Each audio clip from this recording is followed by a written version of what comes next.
Welcome back to city news. Tenali division పరిధిలోని విద్యుత్ వినియోగదారులు 19, 20, 21 తేదీలలో చెంచుపేటలోని విద్యుత్ కార్యాలయంలో నిర్వహించే బహిరంగ ప్రజాభిప్రాయ సేకరణలో పాల్గొనాలని ఎగ్జిక్యూటివ్ ఇంజనీర్ వివి చిరంజీవి తెలిపారు. ఏపీ విద్యుత్ నియంత్రణ మండలి ఏపీసీపీడీసీఎల్ 2023-24 ఆర్థిక సంవత్సరానికి సంబంధించి వార్షిక ఆదాయ అవసరాలు, రిటైల్ ధరలపై విశాఖపట్నం నుండి వీడియో కాన్ఫరెన్స్ ద్వారా బహిరంగ ప్రజాభిప్రాయ సేకరణ నిర్వహిస్తున్నట్లు తెలిపారు. వినియోగదారులు తమ అభిప్రాయాలను తెలపవలసిందిగా పేర్కొన్నారు.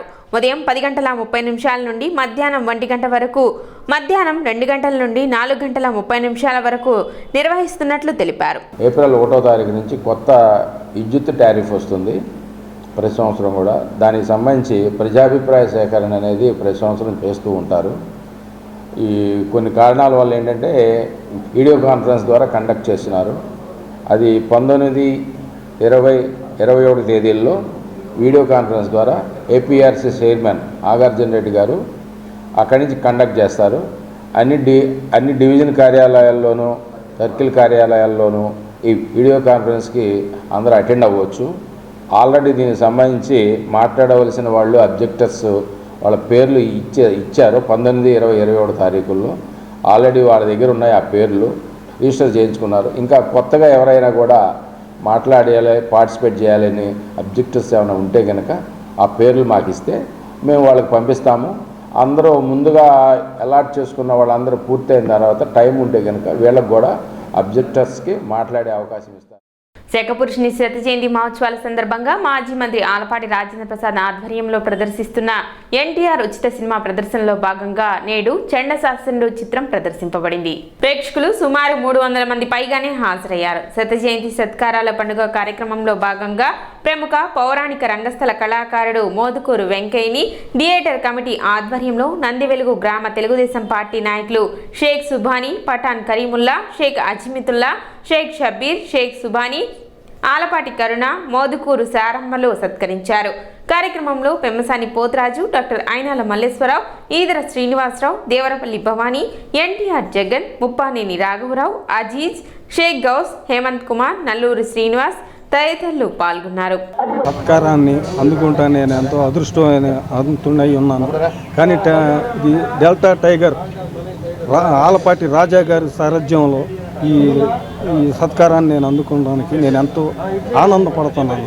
మా నట ఇదిగా బుర్రా సాయి మాధవ్ గారు, మరి అట్లాగే జాన్ బాషా గారు, ఈ కమిటీ వారు అందరితో నేను ఈ సత్కారాన్ని కొని ఎంతో సంతోషంగా ఉన్నాను. పలకలూరు గ్రామం తరఫున మా మోదుకూరి దావిద్ గారికి ఈరోజు సన్మానం చేయడం చాలా ఆనందంగా ఉంది. పలకలూరు గ్రామం తరఫున మేము రావడం, ఆయన మన ఆలపాటి రాజేంద్ర ప్రసాద్ గారి నాయకత్వంలో మన పెనసాని థియేటర్లో ప్రతిరోజు సన్మానం కార్యక్రమం చేయడం ఎంతో సూచికం. అట్లాగే ఈ కార్యక్రమం నిర్వహిస్తున్న కమిటీ వారికి ధన్యవాదాలు, అందరికీ కృతజ్ఞతలు. ఆలపాటి రాజేంద్ర ప్రసాద్ గారికి ఎంతో రుణపడి పలకలూరు గ్రామం తరపున ఉంటామని చెప్పి ఆశిస్తూ, పేదోడి కడుపు నింపే అన్నా క్యాంటీన్ నిర్వహణకు ఎలాంటి ఆటంకం కలగకుండా దాతలు స్వచ్ఛందంగా ముందుకు రావటం అభినందనీయమని పలువురు వక్తలు పేర్కొన్నారు. మాజీ మంత్రి ఆలపాటి రాజేంద్ర ప్రసాద్ ఆధ్వర్యంలో తెనాలిలో నిర్వహిస్తున్న అన్నా క్యాంటీన్ నందు అన్నదాన కార్యక్రమం నిర్వహించారు. ఈ సందర్భంగా మార్కెట్ సెంటర్ వద్ద నిర్వహిస్తున్న అన్నా క్యాంటీన్ నందు అన్నదాన కార్యక్రమం ఆలపాటి రాజేంద్ర ప్రసాద్ ఆధ్వర్యంలో జరిగింది. తృప్తిగా భోజనం చేస్తున్నాము. ప్రతిరోజు పెడుతున్నారు అన్నా క్యాంటీన్, బ్రహ్మాండంగా డైలీ చేస్తున్నారు, భోజనం చేస్తున్నాం. ఇవాళ అన్నం తినడానికి కూడా మా పట్టుకోట కోసం ఆలపాటి రాజేంద్ర ప్రసాద్ గారు ఇవాళ మాకు పట్టుకోట కోసం అన్నం పెట్టారు సార్. చంద్రబాబు నాయుడు గారు ప్రభుత్వం మళ్ళా రావాలి, లోకేష్ ప్రభుత్వం మళ్ళా రావాలి, జగన్ ప్రభుత్వం కూలిపోవాలి సార్. అది సార్ మన ప్రభుత్వం అంటే ఏంటో తెలియాలి సార్. అదేవిధంగా స్థానిక శివాజీ చౌక్ వద్ద నిర్వహిస్తున్న అన్నా క్యాంటీన్ నందు ఆలపాటి రాజేంద్ర ప్రసాద్, ఆలపాటి మాధవిల ఆధ్వర్యంలో అన్నదాన కార్యక్రమం నిర్వహించారు. దానాల్లో కల్లా అన్నదానం గొప్పదంటారు.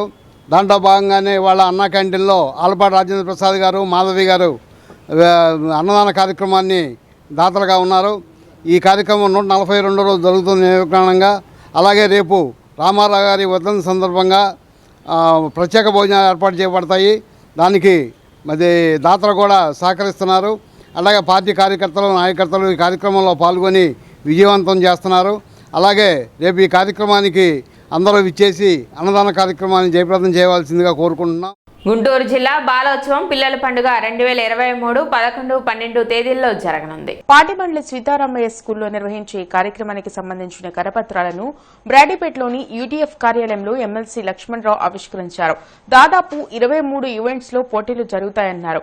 విద్యార్థుల్లో సృజనాత్మకతను వెలికితీసేందుకు బాలోత్సవం దోహదపడుతుందని చెప్పారు.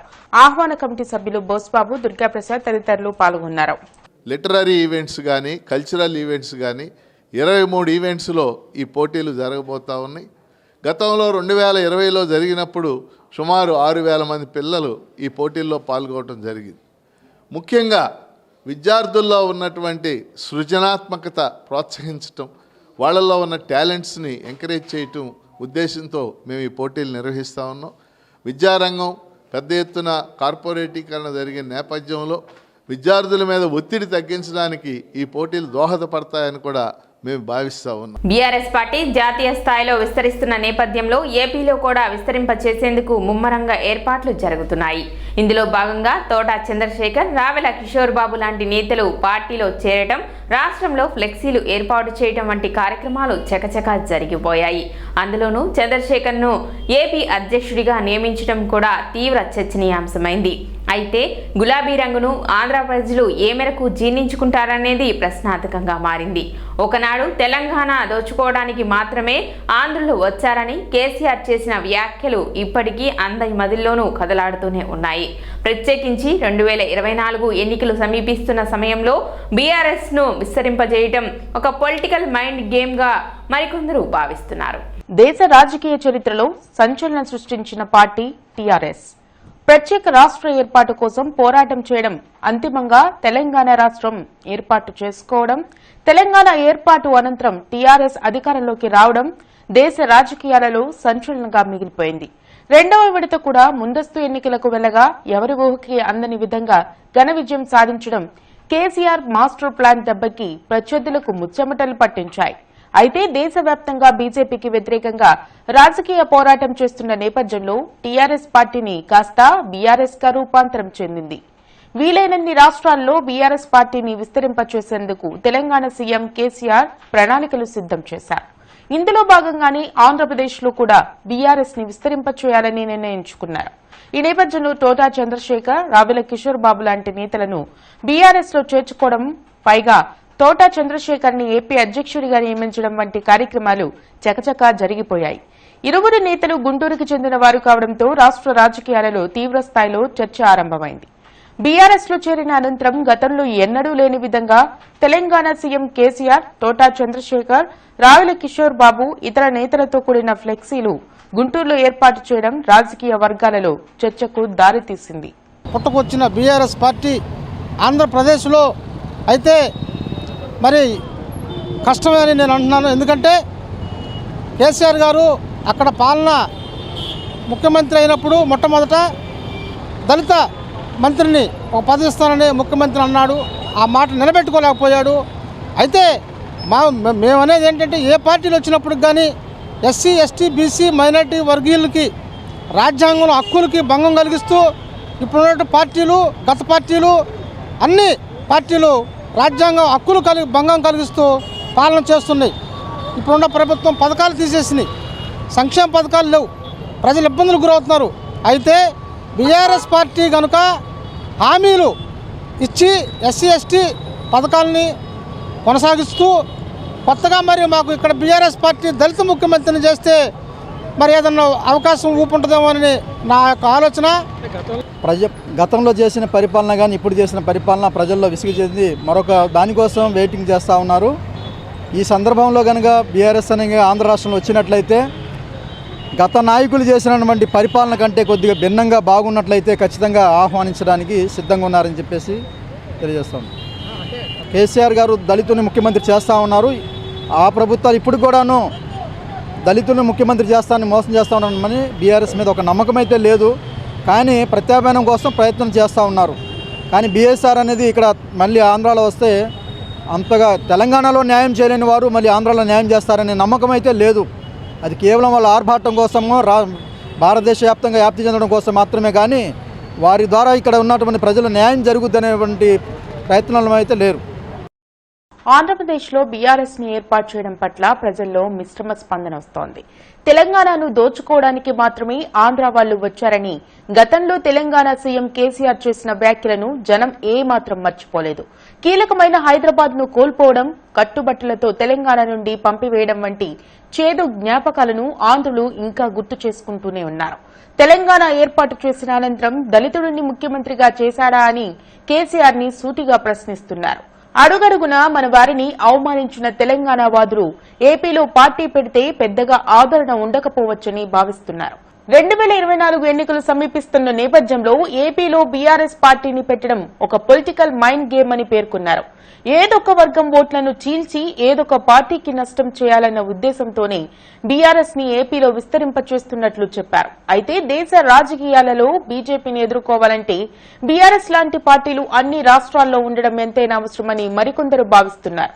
దళిత, గిరిజన, బీసీ, మైనార్టీ వర్గాలను కలుపుకొని పోవడం ద్వారానే రాజకీయాలలో ఏ పార్టీకైనా మనుగడ సాధ్యమవుతుందని తెలిపారు.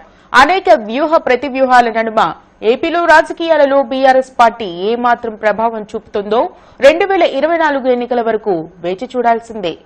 ప్రజల చేత ప్రజల కొరకు మరి నియమించబడినటువంటి ప్రభుత్వాలు అధికారంలో ఉంటేనే ఇవాళ దేశం బాగుంటుందని మా ఉద్దేశం. అందుకనే బీఆర్ఎస్ రావడం అనేది మేము కూడా ఒక జాతీయ పార్టీగా మేము మరి కాంగ్రెస్ పార్టీ, మరి బీఆర్ఎస్ పార్టీ, సిపిఐ, సిపిఎం, ఇంకా చాలా పార్టీలు అన్నీ కూడా మన యునైటెడ్గా ఉంటే తప్పితే ఇవాళ బీజేపీ పార్టీని ఎదుర్కొనే పరిస్థితి లేదు. కాబట్టి అందరూ కలిసి ఉండి ఎదుర్కొని ఎవరు నెక్స్ట్ ఏమనేది మీరు ఆలోచించుకొని ఒక నిర్ణయం రావాలి. కానీ ఒక బీఆర్ఎస్ అనేది మంచిదే, కానీ మిగతా పార్టీని కూడా కలుపుకొని ముందుకెళ్తే ఖచ్చితంగా సక్సెస్ఫుల్గా మరి ఉంటుంది. రెండోది బీజేపీ ప్రభుత్వం మంచిగా లేదని మా భావన. అదే ఒక ఒక జాతీయ పార్టీని అటాక్ చేయాలంటే ఇవన్నీ కలవాలి. ఇదివరకే రాష్ట్ర ప్రభుత్వాలు చాలా కలిస్తేనే యునైటెడ్ ఫ్రంట్గా ఉండి అధికారాన్ని కైవసం చేసుకున్నారు. ఇప్పుడు కూడా ఇవన్నీ ఉన్నారు. ప్రాంతీయతత్వం వచ్చి మనం కొట్టుకున్న కంటే అన్నదమ్ములుగా వాళ్ళ పని వాళ్ళు చేసుకుంటారు, మన పని మనం చేసుకుంటాం. ఇప్పుడు చూస్తున్నాం తెలంగాణలో మరి రాజశేఖర రెడ్డి గారు అమ్మాయి షర్మిల గారు వెళ్తున్నారు. అదే బాగానే వాళ్ళు కూడా రావచ్చు. ప్రజాస్వామ్యంలో ఎవరైనా రావచ్చు, ఎవరైనా మాట్లాడుకోవచ్చు, ఎవరైనా పోరాటం చేయొచ్చు. ఇవన్నీ కూడా ప్రజల కొరకు. కాబట్టి ఈ ప్రభుత్వాలు మనకి గొడవలు కాకుండా అందరూ ఐకమత్యంగా ఉండి ముందుకెళ్తే బీఆర్ఎస్ తీసుకున్న నిర్ణయానికి కొంత రిజల్ట్ ఉంటుంది. సిటీ న్యూస్ ముగించే ముందు ముఖ్యాంశాలు మరోసారి.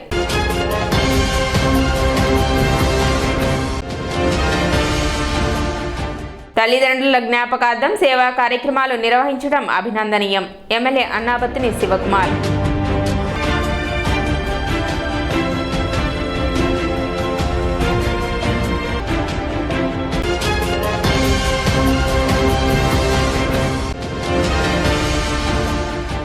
బుధవారం ఎన్టీఆర్ వర్ధంతి సందర్భంగా నియోజకవర్గంలో టీడీపీ ఆధ్వర్యంలో నివాళులు అర్పించే కార్యక్రమాలు.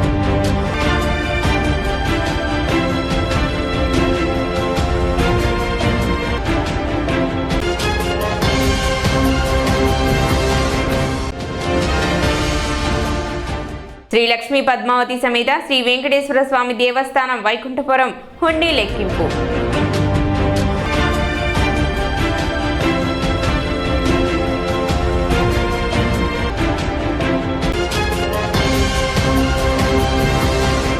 సిటీ న్యూస్ ఇంతటితో సమాప్తం. నమస్కారం.